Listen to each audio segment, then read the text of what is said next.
Olá, boa Oi, tudo bem? noite. Oi, como é que você está? Eu tô bem, doutor. E o senhor? Pontualidade britânica. Eu tento. Quase me Então, atrasei hoje. mas assim que é bom, né? Eu tento, quase me atrasei. É, Ó, o pessoal está entrando aí, ó. Já temos aí uma galerinha na nossa live. Boa noite, pode. pessoal. Para quem está aqui pela primeira vez, seja muito bem-vindo. Temos mais um encontro do projeto Doutor Me Explica. É uma parceria da BA com o Dr. Salomão, com o objetivo aí de explicar termos que não fazem parte do nosso dia a dia, enfim, traduzir aí alguns termos, aproximar o máximo possível essa linguagem mais da ciência para o senso comum. Meu nome é Catarine Souza. Dr. Salomão, muito obrigada por mais um papo. E aí, hoje, o nosso tema é comorbidades. Doutor, mas antes da gente começar, eu vou ter que dizer que eu pensei 300 coisas antes para tirar dúvidas, antes da gente entrar nessa palavra, que só hoje eu recebi, no mínimo, 10 pessoas me perguntando o significado da palavra comorbidade. Para a gente falar de comorbidade, eu fiquei pensando que eu dei uma fuçada na internet, entrei em alguns grupos de pais. E aí, doutor, eu fiquei com algumas dúvidas sobre algumas palavras que para mim não são claras. Podemos entrar já assim no assunto de sola? O que você quiser. Então tá. Doutor, a palavra diagnóstico, ela está relacionada exclusivamente à doença? Doença, transtorno, síndrome, condição, é tudo a mesma coisa. Porque para mim, no senso comum, eu uso aquela pessoa, ela tem uma doença, ela tem síndrome do pânico. Aquela pessoa, no senso comum, para eu chegar, aquela pessoa ela é transtornada, ela é perdida, ela é confusa, ela é maluca. Existem palavras que a gente usa no dia a dia que na hora de entender um quadro mais específico, uma situação específica, me gera confusão. O senhor consegue me ajudar? Talvez. Então, por favor. Não, vamos começar com a seguinte coisa, né? Muito do que se usa no cotidiano, na linguagem não muito formal, se você for ver direito, não faz o menor sentido. Me Então, explica. ué, quando você diz assim, Caterine é uma moça transtornada, o que quer dizer isso aí?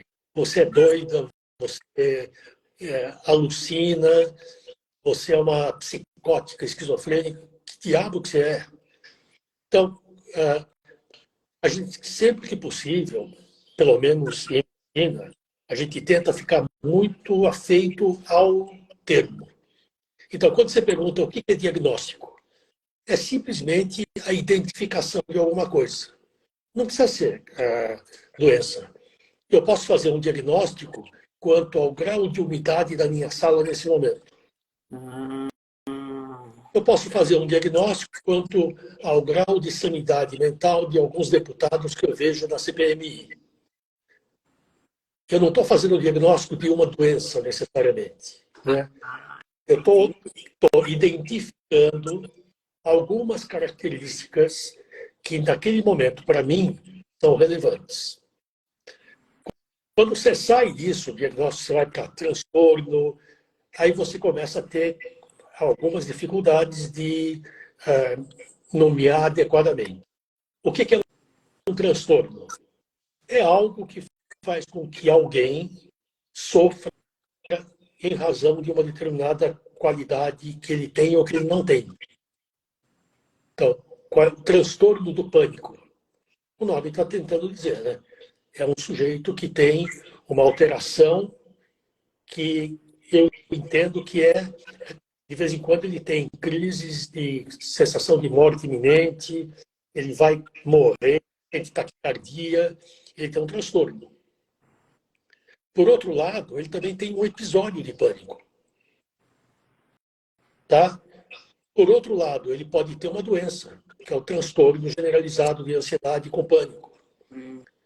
Então, na verdade, às vezes é muito complicado você deixar muito claro o que você quer falar com a palavra, porque depende muito em que contexto ela está sendo utilizada. Perfeito. E quando você entra nessa coisa, o que é uma condição, o que é uma doença, eu tenho um jeito muito simplista de resolver essa situação.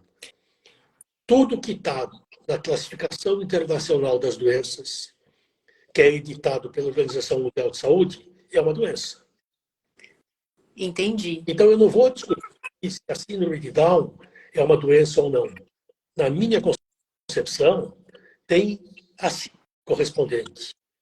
A CID é o número que classifica essa condição naquele livrinho da Organização Mundial de Saúde. Então, é uma doença? Sim. Se está na Classificação Internacional das Doenças, seria o quê? Está claro. E frequentemente essa discussão é simplesmente semântica. Quer dizer, que diferença faz para uma família que tem uma criança com síndrome de Down, que é o exemplo que eu dei? Isso é uma síndrome, isso é uma doença, isso é uma condição. Que diferença faz? Do ponto de vista do laudo que eu vou te dar, é uma doença que tem está na classificação internacional. Tá. Então, de acordo com essa leitura, eu posso dizer que TEA é uma doença? Ou não? Está na CID? Tá. Tem um númerozinho? Tem. No CID anterior, F80. No atual, mudou, mas enfim, tem um número. Quando você fala em doença, é que o grande problema é que muitos desses termos são pejorativos, né? O que eu tento fazer com a família é assim, não importa se é uma doença, se isso é uma condição, não importa, do ponto de vista, tem um diagnóstico definido, tem um tratamento a ser proposto, tem um prognóstico, que é aquela ideia que eu faço a respeito de como essa coisa vai evoluir. E eu não vou ficar perdendo tempo com essa história de que essa coisa métrica de que é doença, é condição. Isso não tem sentido nenhum, na minha opinião. Então, porque, doutor, aí é que o nó na minha cabeça aumentou. Porque aí a gente vai começar a entrar no tema da nossa live. Eu vi um monte de gente discutindo que o termo comorbidades, ele está ligado à doença. E como o autismo não é doença, o termo comorbidades me explica essa salada. Eu vou voltar a insistir no mesmo ponto do qual eu não saio. F80 é uma condição identificada como tal, escrita como tal, no livrinho da Organização Mundial de Saúde. Então, se por um lado a família não quer que se diga que isso é uma doença, isso para mim não faz a menor diferença, por outro lado, a família quer que eu dê a CID correspondente para que ele tenha acesso ao tratamento. Então, nós temos que resolver essa situação. Ou tem CID ou não tem, ou é doença ou não. E eu volto a insistir, Catilina, não tem a menor importância. É uma discussão que não tem sentido nenhum, na minha opinião. Eu não perco tempo discutindo isso. É a mesma coisa quando a família chega para mim e diz assim, o meu filho é muito distraído, ele é muito agitado, a escola está reclamando muito dele, a escola quer saber se ele tem TDAH. Bom, se ele tem ou não TDAH, porque ele se enquadra nos critérios que a CID e o DSM mostram, talvez não seja muito mais importante do que discutir se o Zezinho tem TDAH, é discutir se o Zezinho tem um distúrbio de atenção suficientemente severo para interferir com a vida escolar. Tem, vai ser tratado. Não tem, não vai ser tratado. Então, você pode ter um TDAH e não tratar? Sim, você pode ser um cara desatento, mas que dá conta relativamente bem da sua vida funcional. Como aluno, bem ou mal, você está dando conta daquilo que é exigido. Sempre tem alguém que vai assim, mas poderia ser melhor. Mas aí você entra numa coisa que não tem... Então, eu fujo muito dessa discussão do diagnóstico como uma coisa tão importante. E essas palavras, então, tem que definir, mas tem que discutir de uma forma muito clara. Tem comorbidade? Meu Deus do céu, tem 500 mil trabalhos da literatura mundial dizendo que tem. E ninguém está discutindo se é doença, se não é doença. Está discutindo que, com muita frequência, uma coisa que se chama TEA se acompanha por outras condições clinicamente identificáveis. E aí, então, a gente está entrando no tema da nossa live. Que comorbidades, então, significa outras condições associadas. Entendi certo, doutor? Sim. Sim. Então, quando eu digo assim, quais são as comorbidades mais frequentes no TEA? Tem um monte. Algumas facilmente identificáveis, outras não. 30% dos indivíduos que têm diagnóstico de TEA têm algum grau de comprometimento intelectual. Tem um grau mais ou menos importante de deficiência intelectual. É uma das comorbidades mais frequentes. Tá, então, o que significa deficiência intelectual, doutor?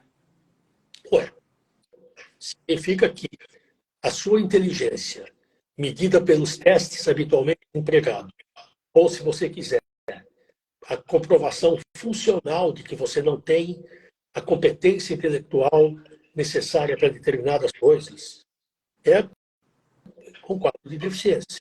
Ela é definida numericamente por uma avaliação criteriosa, em que você tem testes que avaliam todos os domínios que no seu conjunto formam aquilo que se chama de inteligência. Então, não é algo muito misterioso e que você não pode quantificar. Você pode quantificar.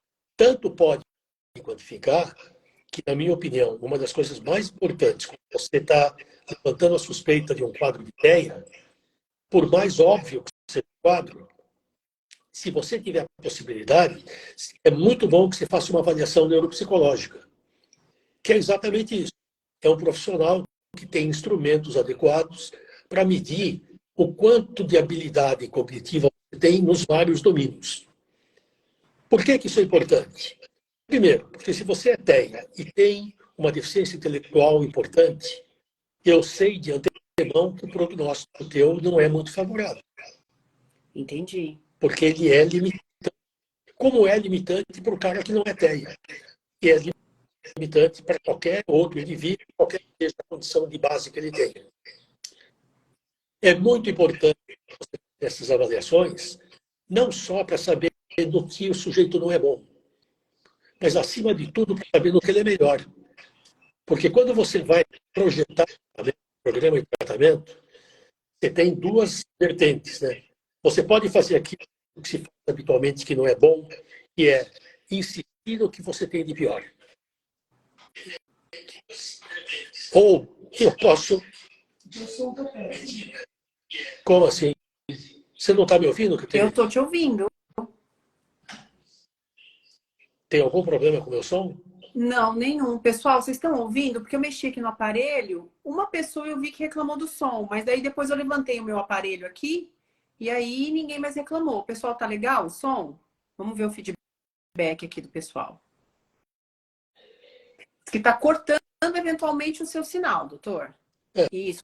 Bom. Tá travando. E aí, gente, é um sinal da internet que eu acho que a gente não consegue. Ó, para algumas pessoas tá ótimo. Então, agora eu esqueci onde que eu estava.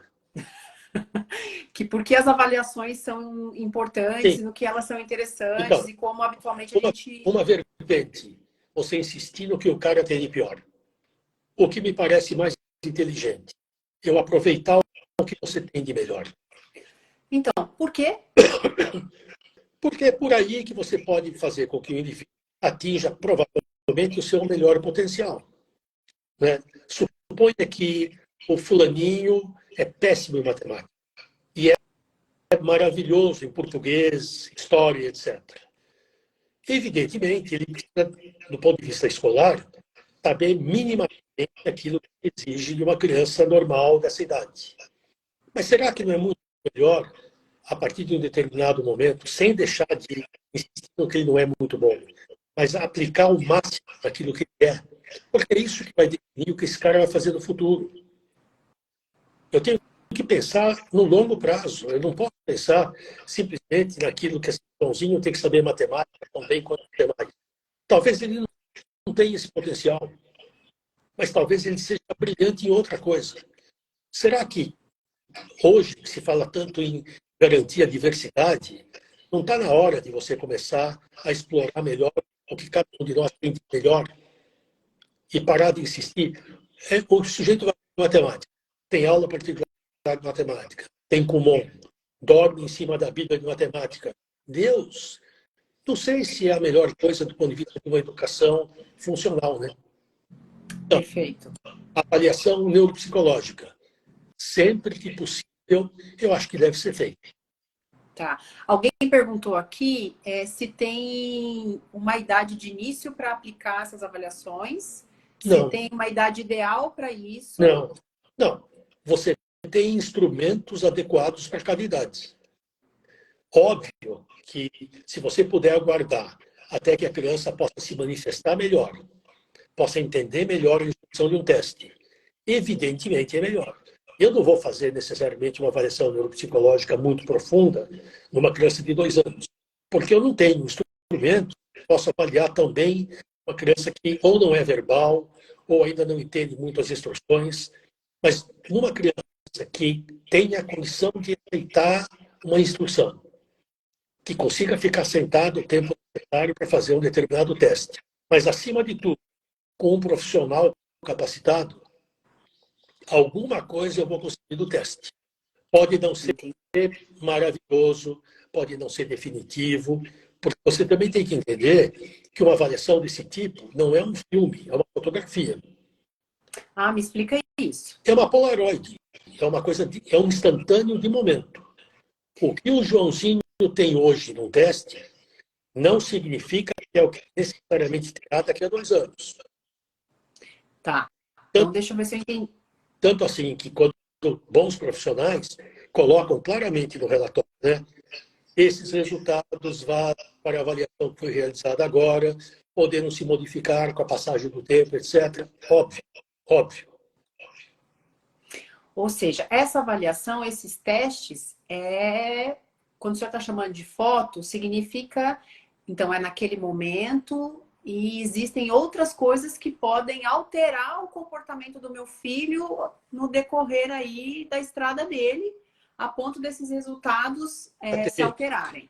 Se não houvesse, o que eu faria na minha profissão e o que os terapeutas fariam além de tirar dinheiro da família? Perfeito. É óbvio, podem ser modificados dentro de determinados limites. Então, é isso que tem que ficar muito claro. Hoje eu vi 2 crianças gêmeas com autismo severo, 7 anos de idade. Lamentavelmente, não tiveram acesso a um tratamento adequado, por inúmeras razões.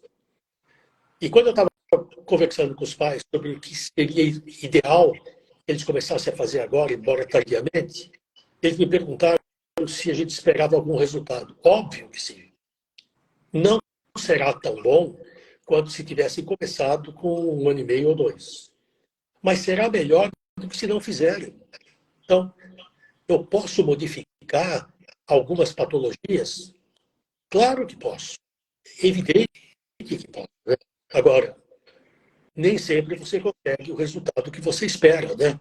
Mas, sim, se o tratamento for bem feito, se a educação for adequada, se o diagnóstico estiver correto, espera-se que o sujeito melhore, óbvio. Tá, então, doutor, o senhor começou me dizendo que tem várias comorbidades aí no TEA. Deficiência intelectual é uma. Segunda, epilepsia. Me conta. 20%. O que é epilepsia? O que são as epilepsias? Porque são várias. Na verdade, a epilepsia é um quadro clínico derivado de uma anormalidade elétrica cerebral que a gente chama de paroxístico. Paroxístico é algo que começa de repente e para de repente. Do ponto de vista do indivíduo que não conhece nada do cérebro, é um curto-circuito. O fiozinho encostou no outro, deu uma descarga elétrica acima daquilo que o cérebro suporta, isso vai se manifestar de algum jeito. O jeito mais clássico, qual que é? Uma convulsão. O sujeito se debate todo, morde a língua, pode ter relaxamento xicocô, pode durar 10 segundos, 2 minutos, 10 horas. Essa é a forma mais óbvia, que é a manifestação, aquela crise epiléptica típica. Mas você tem crises que são muito sutis. Por exemplo, você pode ter uma forma de epilepsia que se caracteriza por períodos muito curtos e repetidos de ausência. O sujeito para de fazer o que está fazendo, ou ele fica imóvel, ou ele pisca um pouco os olhos, faz alguns movimentos com a boca, você fala com ele e não te atende, e assim como ele entrou nesse estado, ele sai de repente e continua fazendo o que ele fazia. Se ele estava fazendo um ditado na escola, ele simplesmente pula o parágrafo que foi ditado enquanto ele estava escrevendo. Entendi. E nem conta disso, eventualmente. E tem outras crises. Tem uma forma de crise que é difícil de você identificar numa criança ateia, que são as crises chamadas psicomotoras, em que você realiza atos automaticamente, muito complexos, no sentido de que você pode sair andando para fazer uma determinada coisa. Há casos descritos de adultos que dirigiram o carro durante alguns quilômetros totalmente inconscientes do que estavam fazendo. Desculpe. Numa criança, ou num adolescente, ou num adulto que é teia, que já tem comportamentos muito atípicos, eu posso te dizer que pode ser muito difícil identificar uma coisa desse tipo. Mas se você não identifica, e acontece em mais de 50% dos casos, ele não se beneficia de um tratamento específico. Tá? Eu ia perguntar exatamente isso. Qual é a importância de identificar? Epilepsia, para você ter uma ideia da importância que é a ideia, quando você estuda a mortalidade de indivíduos que têm TEA, uma boa porção dos indivíduos que têm morte precoce tem morte por uma crise convulsiva prolongada. Então, é uma coisa importante, é uma doença importante, é uma síndrome importante? Sim. Então, por que eu digo assim, 30% de deficiência intelectual, 20%, porque eu estou falando de um número muito significativo de pessoas. Está claro? E tem outras, inúmeras comorbidades. Por exemplo, quadros de ansiedade. Ansiedade em pessoas com TEA é muito mais frequente do que pessoas que não têm TEA. Depressão é 20 vezes mais frequente. Olha. Transtorno de pânico, bipolaridade, e agora, há pouco tempo, um artigo que me chamou muito a atenção, comorbidade com problemas alimentares severos, com anorexia nervosa. Me explica o que é anorexia, doutor. Anorexia nervosa é um distúrbio alimentar que o indivíduo não consegue se alimentar adequadamente, porque ele se vê obeso, ainda que ele seja magérrimo. Ele tem um distúrbio do sistema corporal de tal forma que ele sempre acha que ele está acima do peso que ele deveria ter. Isso pode levar ao sujeito parar totalmente de comer e morrer por inanição. Olha só. Então, isso pode ser encontrado em mulheres adultas que têm TEA também. Isso, para mim, foi uma surpresa. Eu não sabia disso. Vi o artigo, fiquei muito interessado com essa história. Só estou te dizendo isso para ver quantas outras condições você pode encontrar em conjunto com o TEA. Tá, eu ouvi falar que TDAH também é uma comorbidade. É, doutor? Olha, pelos protocolos que agora são vigentes, sim. Aí a gente vai entrar num terreno que, para mim, é muito confuso. Então, eu vou tentar fazer com que todo mundo fique tão confuso quanto eu. Não, doutor, aqui, doutor, me explica. É verdade. O que caracteriza o TDAH? Distúrbio de atenção, impulsividade e agitação. Grande parte dos indivíduos com TEA são impulsivos, desatentos e têm distúrbios de concentração. Então, eu acho muito difícil saber se essa característica faz parte do quadro nuclear do autismo ou se é uma comorbidade. A mesma coisa, transtorno obsessivo compulsivo. Faz parte do quadro do autismo, na grande maioria dos casos, a presença de sintomas obsessivos compulsivos. Doutor, me explica o que é transtorno obsessivo compulsivo. É um transtorno que faz com que você repita de uma forma não proposital, não intencional e não funcional determinados atos. Se você não os faz, o teu nível de ansiedade vai subindo a tal ponto que você não aguenta. É aquela coisa que você vai dormir e, de repente, assim, será que eu fechei a geladeira? Isso acontece, eventualmente, em qualquer um de nós. Mas quando isso acontece num nível que leva o sujeito a um grau de ansiedade que ele é capaz de levantar 15 vezes para ver se a geladeira está fechada, já começa a entrar no transtorno obsessivo compulsivo. Mas, de novo, é muito comum esse tipo de sintoma em autistas. E várias outras coisas que você pode encontrar em outras condições, tiques. Existe a doença dos tiques. Né? O que é um tique, doutor? Movimentos involuntários não propositais, repetidos e de curta duração. Piscar, mexer com a cabeça de repente.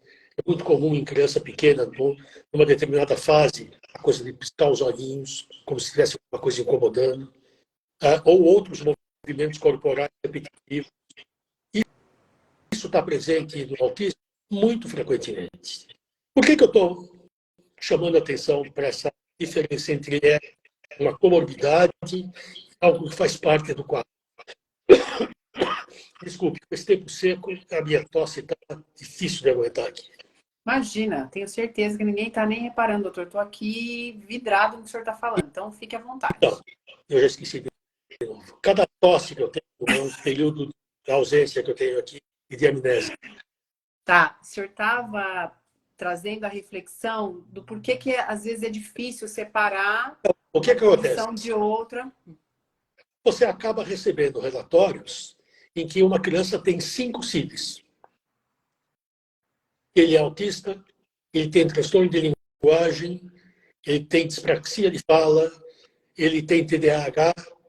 Será que essa criança tem 5 condições diferentes? Ou será que ela tem um quadro de TEA que se manifesta através de todas essas pequenas coisas? Então, existe um jeito da gente... O jeito é, se você é legalista, é um termo que está muito na moda, você vai arrisca o que o DSM ou que então você vai ter 5 ciclos.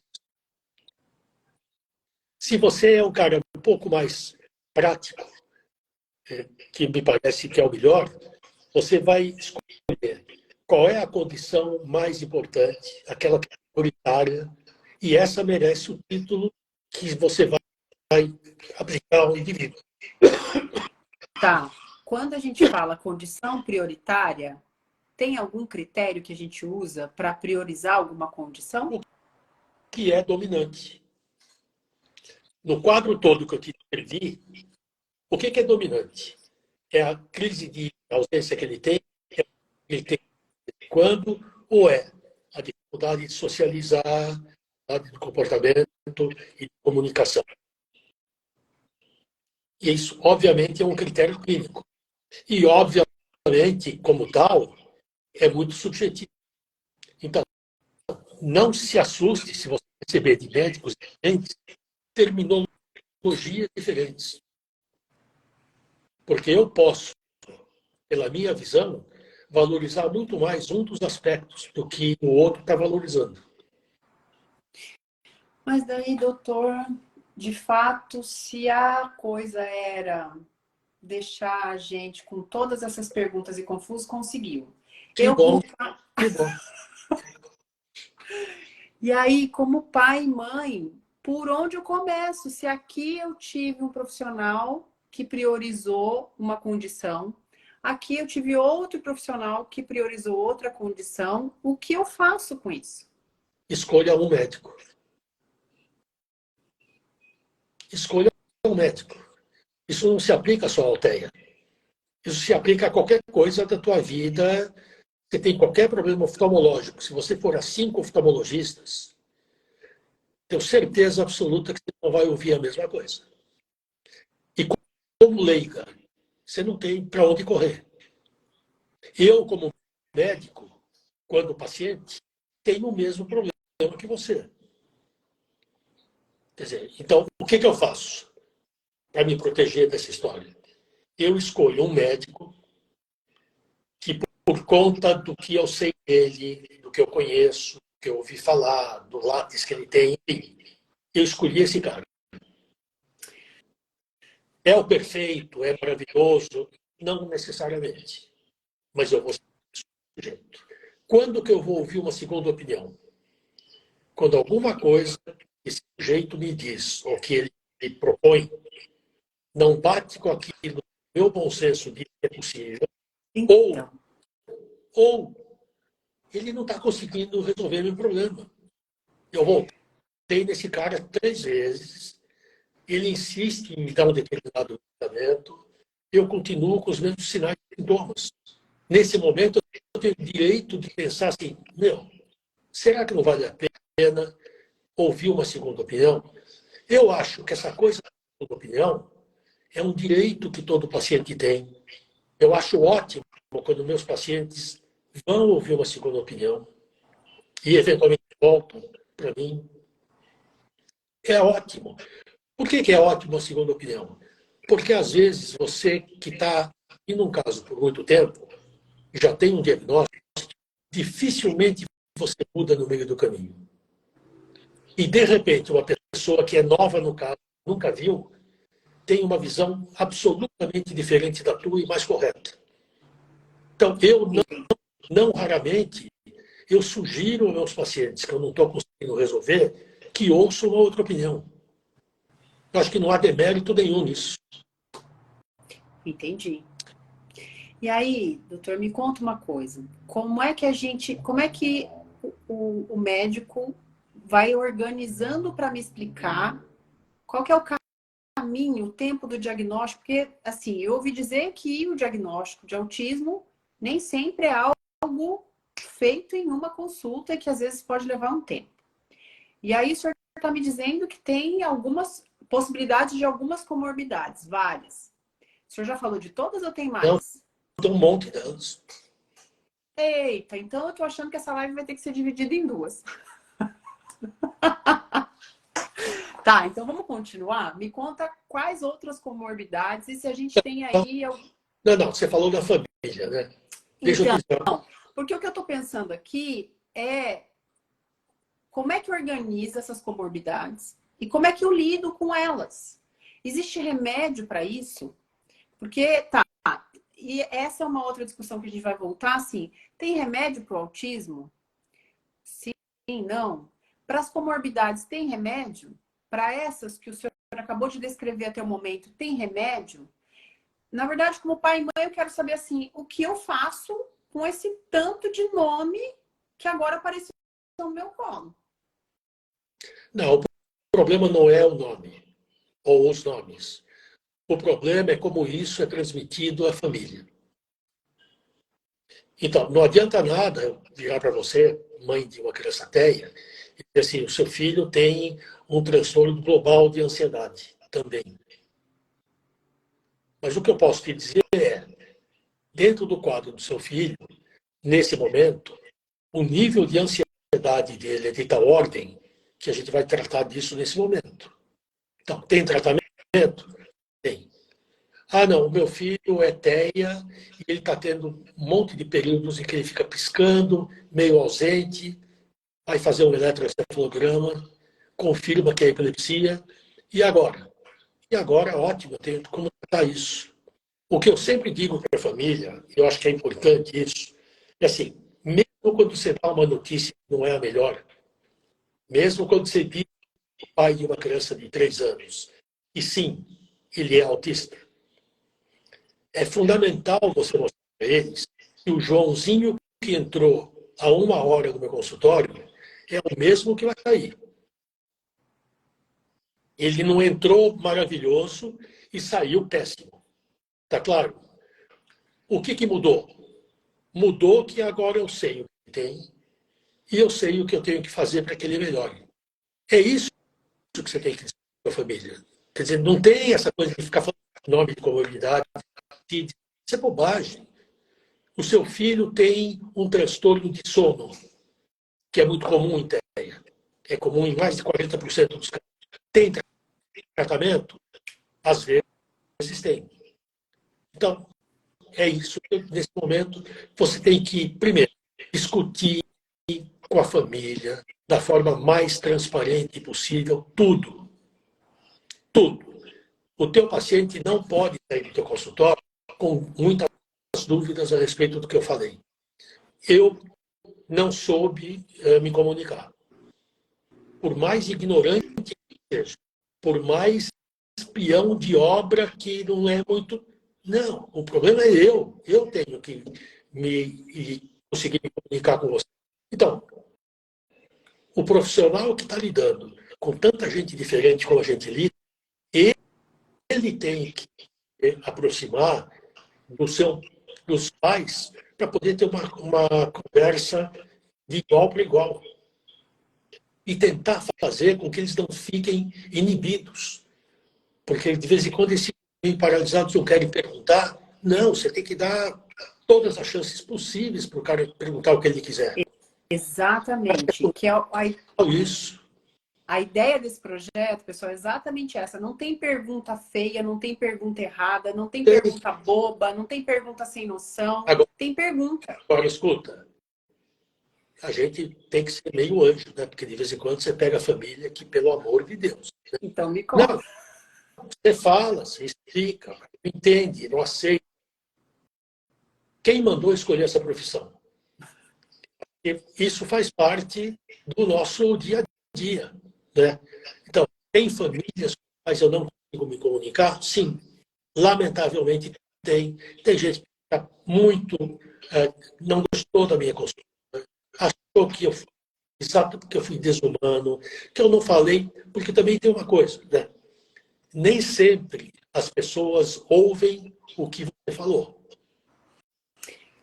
Eu falo uma coisa e eu não sei, com certeza absoluta, o que você entendeu do que você... Eu vou te dar um exemplo que eu sempre...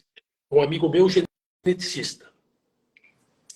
No final da consulta da genética, fez um monte de exame e tal, chamou o casal e disse, olha, vocês têm uma doença recessiva, que é uma doença em que você tem, tanto o pai quanto a mãe tem que ter a mesma desordem para que o filho seja comprometido. E, no caso em particular, ele falou assim, o risco que você iria ter um novo filho afetado é de 25% em cada gestação. Em cada? Gestação. Uhum. Então, você já teve o Joãozinho, que tem a tal doença. O que o geneticista tem que fazer? Te dar algum número para você decidir se você quer ter ou não mais filhos, mas sabendo dos eventuais riscos que você corre. O que ele fez? Para tentar ver exatamente isso o que você entendeu, ele chamava esses casais depois de 2 ou 3 meses para uma palestra, uma conversa.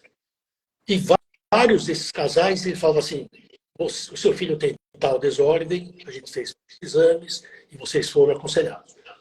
Como o que ficou para vocês? Grande parte deles dizia assim, a gente não pode ter mais filho, porque a chance de ter outro igual é de 100%. Ninguém falou isso. Gente, eles ouviam o que não foi falado. Então, e aí você fala assim, o geneticista falou essa barbaridade? Não, não falou essa barbaridade. Ele falou a coisa correta. Mas quem estava do outro lado da mesa estava em condições de entender o que o cara estava falando? Perfeito. Ou ficou tão chocado com o que ouviu que levou a coisa para extremos. Então, e aí você frequentemente ouve coisas do tipo assim, eu não volto naquele médico, porque aquele médico disse que, olha, meu filho é um vegetal. Escuta, nenhum médico, por mais imbecil que seja, fala isso. Isso é o que frequentemente o sujeito entendeu. Isso é um problema. Quer dizer, você explica, e para algumas pessoas persistem coisas desse tipo. Lamentavelmente, isso faz parte da de comunicação que tem com o mundo, né? Então, e aí eu fico pensando o potencial de confusão e de leitura equivocada quando a gente fala de comorbidades associadas ao TEA. E aí Não é a importância não, de quem ouve, entende? Escuta, de quem ouve. Escuta, não é difícil você entender que o seu filho tem TEA. Porém, ele também tem epilepsia. E ele também tem episódios de pânico. Qual é a dificuldade? Se você falar de um jeito professoral, seu filho tem uma comorbidade, não, seu filho tem TEA, é desatento. Mas ele tem TDAH também? Não importa se chama de TDAH ou não, ele é desatento. Vamos tratar a desatenção dele? Chame de TDAH ou não. O que importa é a conduta que você vai tomar, na minha opinião. Entendi. Então, eu acho que assim, a confusão vem porque poucos médicos, eu confesso, têm a disponibilidade de ficar uma hora e meia, falando a respeito de uma determinada coisa que, para ele, está careca de falar aquilo. Eu falo a mesma coisa 500 vezes. O que eu digo sempre para os pais que, pela primeira vez, estão tendo um diagnóstico de TEA, por exemplo, numa criança de 3 anos. No final de tudo, quando tudo foi mais ou menos explicado, eu assim, olha, para terminar, se vocês querem ser bons pais para o seu filho, vocês têm que ser um pouquinho esquizofrênicos. Ou seja, calma, menina. Ou seja, vocês sabem que ele tem um problema, mas se comportam como se não soubesse. Dá para entender? Me explica. Não tem o que explicar, menino. Joãozinho, vem aqui. Ele não veio. Eu vou lá, pego ele pelo braço, puxo. Joãozinho, está na hora de tomar banho. Mas ele não olhou para mim. Eu vou lá no ombro dele, pego pela orelha e levo um banho. Joãozinho, já falei para você não lamber o sabão, não sei das quantas. Eu vou lá e dou-lhe uma bronca. Eu não converso a respeito da doença dele, do problema dele, perto dele. Porque eu parto do princípio que ele está entendendo. Eu não parto do princípio de que, coitado, ele é autista, eu posso falar o que quiser, ele não está nem aí. Não. Frequentemente está ligadíssimo no que está falando. Então, se você não é um pouco esquizofrênico, você vai ter 2 problemas na vida. Você vai ter uma criança autista e mal educada. É mais difícil educar uma criança autista do que típica? Sim. Mas a gente tem que fazer todo o possível para que isso seja feito. O fato dele ser TEA não dá a ele o passaporte para fazer o que ele quer na vida.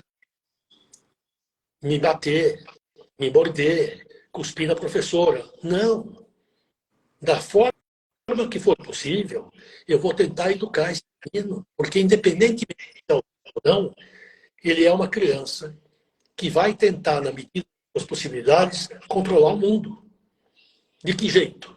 Batendo a cabeça na parede, quebrando a televisão, falando um palavrão, se ele for um pouco mais velho. Então, eu tenho que tentar educar partindo do pressuposto de que, sim, tem limites, mas eu vou fazer de conta que não sei que tem.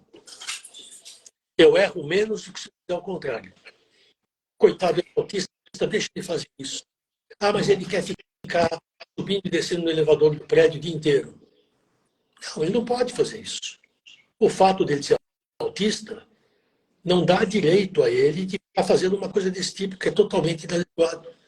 Eu tenho recursos para tentar educá-lo de uma forma diferente do que se ele fosse uma criança típica. Mas eu não posso perder de vista essa pessoa. É complicado? Muito complicado. Muito. É mais fácil falar do que fazer. Mas é o caminho que você tem. Tá, e aí, doutor, deixa eu perguntar uma outra coisa. As comorbidades, elas podem, o senhor falou isso um pouquinho lá no começo da nossa conversa. As comorbidades associadas ao TEA, elas podem dar um parâmetro de prognóstico, de como essa pessoa, essa criança vai se desenvolver? Não. Alguma sim. Então, eu te falei no começo, né?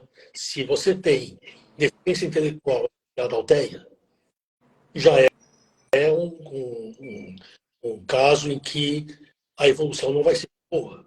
Evidentemente. Porque eu estou lidando com uma criança que, além de ter TEA, tem uma limitação intelectual. Que, se for muito severa, torna o prognóstico muito reservado. Entendi.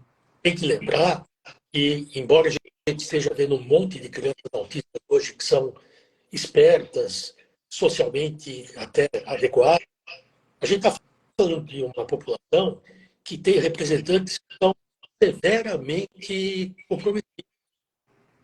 Inclusive, a ponto de, numa determinada idade, ter que ser colocados numa instituição.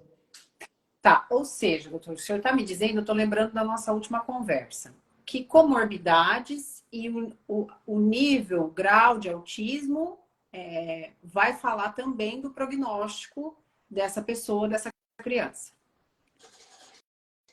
Estou lembrando da nossa última conversa que uma coisa é a criança estar no nível 1 e ter uma comorbidade. Outra coisa é a criança estar no nível 3 e ter uma comorbidade. São situações que vai me falar de um futuro mais promissor ou menos promissor. Entendi certo? Não, depende. Indivíduo com TEA nível 1, que tem epilepsia, que responde bem ao remédio, vai ter uma vida normal. Então, o fato de ter uma comorbidade, por si só, não tem esse significado de fazer com que o prognóstico seja muito pior. Vai exigir desse sujeito, ele vai ter que tomar remédio por um grande período da vida dele, mas que é compatível com a vida dentro das possibilidades que ele tem. O que você tem, obviamente, é que você tem crianças em níveis severos, não só do TEA, mas também da epilepsia.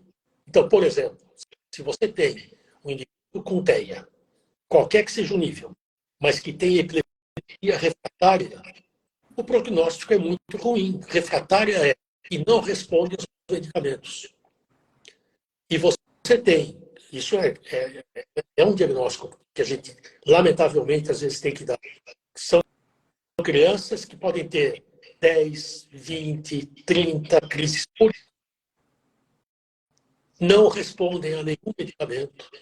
A vida desse sujeito vai estar muito mais comprometida pela epilepsia do que pela TEA.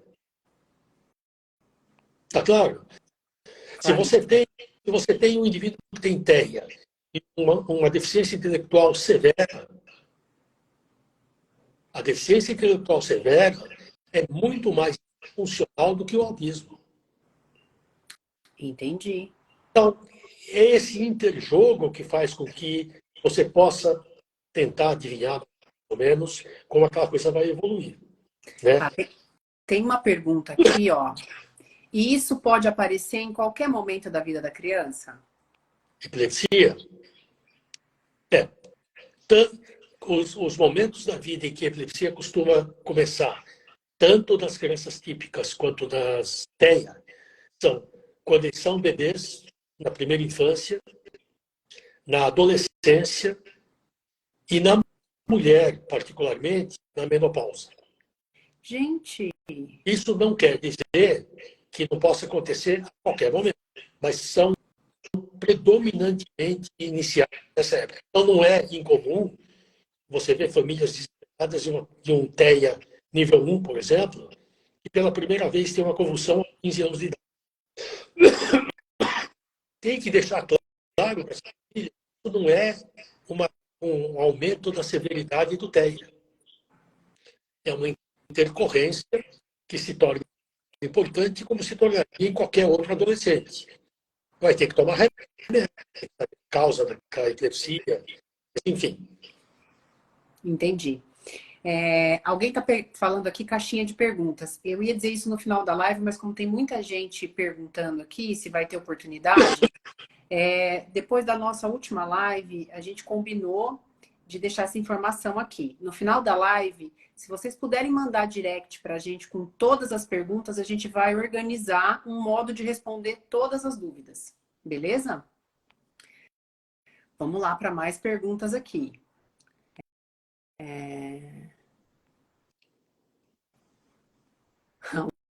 Alguém aqui na menopausa, tudo pode acontecer. Tá, alguém está dizendo assim, ó, todas as comorbidades, aí todas eu achei, mas enfim, todas as comorbidades podem acontecer em qualquer idade? Não. Tem coisas que são mais ou menos típicas de determinadas idades, né? Por exemplo, é muito incomum, mas pode acontecer, de um sujeito que tem TEA, diagnosticado quando criança, apresentar esquizofrenia na adolescência. Não é que uma coisa leve a outra. Mas o fato de você ser TEA não te vacina contra outras coisas, como acontece na população geral.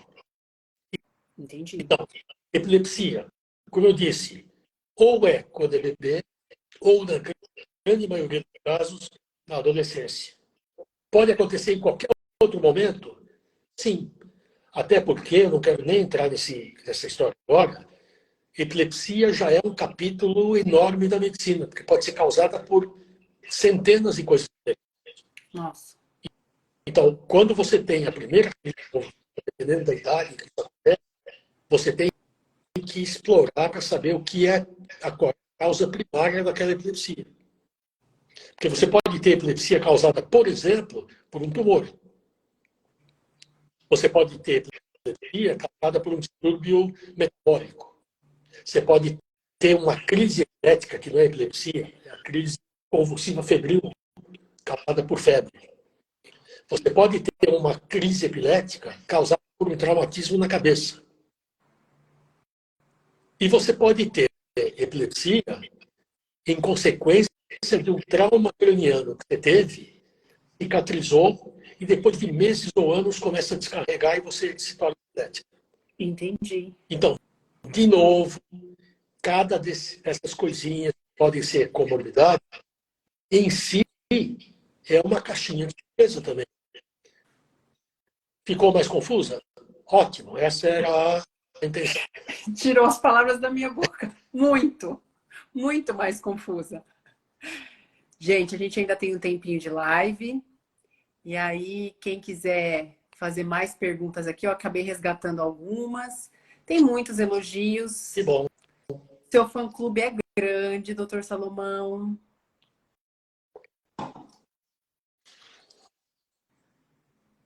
Bem grande. Tá, doutora, a gente não conseguiu falar de todas as... Existe aí como a gente mapear todas as comorbidades possíveis associadas ao TEA? Entra num lugar chamado PubMed, que é onde a gente vai buscar literatura mundial, e escreve lá autismo, comorbidades. Milhares de artigos vão pintar a sua... Então, é evidente que esse nosso papo não vai esgotar o assunto. Entendi. Nem é o propósito, né? O propósito é levar dúvida, mostrar que as coisas não são tão óbvias quanto parecem, mas que também são compreensíveis, se devidamente explicadas. E hoje, o conhecimento não é mais meu. O conhecimento hoje está na... O que você precisa ter hoje é ter boas informações, acesso à informação e um mínimo de bom senso. Você não pode dar tudo o que você encontra. E em caso de dúvidas, o que eu sempre falo para os nossos pacientes, leu alguma coisa diferente, ouviu falar de um tratamento estrambólico, o quê? Me pergunta. Perfeito. Porque se eu não souber, eu vou ser super franco em te dizer que não sei, me dá uma semana que eu vou ver o que é. Vamos procurar a Vamos resposta. procurar, pois é, óbvio. Perfeito. Deixa eu ver mais perguntas aqui. Aqui está falando TEA e bipolaridade. Tenho visto alguns casos. Primeiro, doutor, o que é bipolaridade? A gente já está no finalzinho, então vou pedir um É um resumo, distúrbio. se possível. Se não for possível, gente, tudo que ficou de dúvida que não foi respondido, pode mandar tudo para o direct, que a gente vai transformar em resposta, se não no privado para vocês, em live depois. Mas bora lá, doutor. Polaridade é um distúrbio psiquiátrico caracterizado, como o nome está tentando dizer, que o seu humor varia de grande excitação a grande depressão. Então, é aquele sujeito que tem um comportamento que a gente chama de ciclotímico, em que, aparentemente, uma razão óbvia, ele oscila brutalmente. Na fase maníaca, ele passa a noite estudando, ele deixa de comer, estudando. De repente, ele entra na fase depressiva, não sai da cama por 15 dias, não quer comer. Então, a bipolaridade é uma coisa importante. Mas ela é muito menos comum em criança do que as pessoas estão falando. Está havendo uma enorme confusão, na minha opinião, entre jeito das pessoas e patologia. Então, oscilação de humor em criança, obviamente que acontece. Em umas, mais do que em outras. O que não quer dizer que esse menininho de 2 anos seja bipolar. Pelo amor de Deus. Tá? Ele pode ser pentelho, ele pode ser difícil, ele pode ser... Ele não é bipolar. Tá? Toda criança de 2 anos é hiperativo, tem TDAH? Não. Um menino normal de 2 anos é hiperativo, é excitado, é impulsivo. Então é preciso tomar cuidado para não tornar patológico algo que não é, é comportamento do sujeito. Ter ansiedade não é uma doença necessariamente. Um transtorno global de ansiedade, sim. Acordar um dia meio deprê, mesmo que não saiba por quê, não é que eu sou bipolar. Eu sou uma pessoa como qualquer outra que, de repente, tem um dia mal, acordei mal, é esquerdo, não estou afim de conversar com ninguém. Então, eu acho que, às vezes, é difícil separar o que é o jeito de uma pessoa do que é uma patologia. E como nunca usou tanto remédio psicotrópico no mundo como agora, é um cuidado que a gente tem que tomar, porque por nada as pessoas estão tomando remédio. Perdeu um parente, aí eu vou tomar ansiolítico porque eu estou de luto. Meu, você tem que viver o luto, tem que ficar triste, chorar.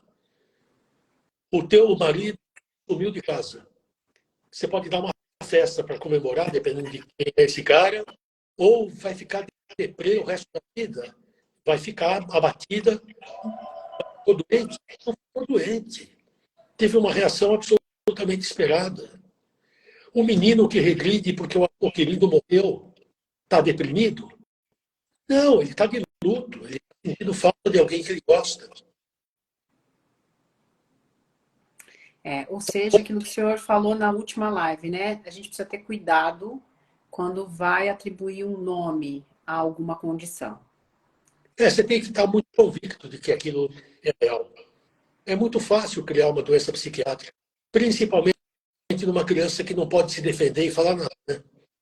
Perfeito. E outra coisa, às vezes você é induzido pela família a um diagnóstico, quando na verdade o problema é da família. Então, para quem tem mais jovens de 21 anos ou pais de 50? Pais de 50, que já não tem saco para aguentar uma criança que fica correndo o dia inteiro. Quais classes da escola tem mais criança com dificuldade de concentração e de aprendizado? Você vai vai procurar professora, vai ver que professora é essa, que grau de capacidade essa tem, ela tem que interessar essas crianças no estudo. Então, frequentemente, você tem Ritalina por conta de uma professora inadequada. E é um cuidado que você tem que tomar, um extremo cuidado. Dar remédios para uma criança é de uma extrema responsabilidade. Eu acho que isso é uma coisa que eu vivo todo momento. Perfeito. Perfeito. Pessoal, nosso tempo voou mais uma vez, mas chegamos ao final de mais um papo. E aí as perguntas vão virar temas aí para a próxima live. E aí conta pra gente se vocês querem aí aprofundar em alguma comorbidade para o doutor explicar. Se tem um outro direcionamento para o nosso papo que pode ser interessante. Doutor, muito obrigada. Até a próxima, se Deus quiser. Maravilhoso, como sempre. Pessoal, obrigada por todos estarem aqui compartilhando, participando. Desculpa aí a ausência de resposta para muitos. Ó, tem aqui dizendo, te amo, doutor. Que bom. Valeu a pena, então. Um abraço, gente. Bom Tchau. feriado amanhã. Até. Tchau.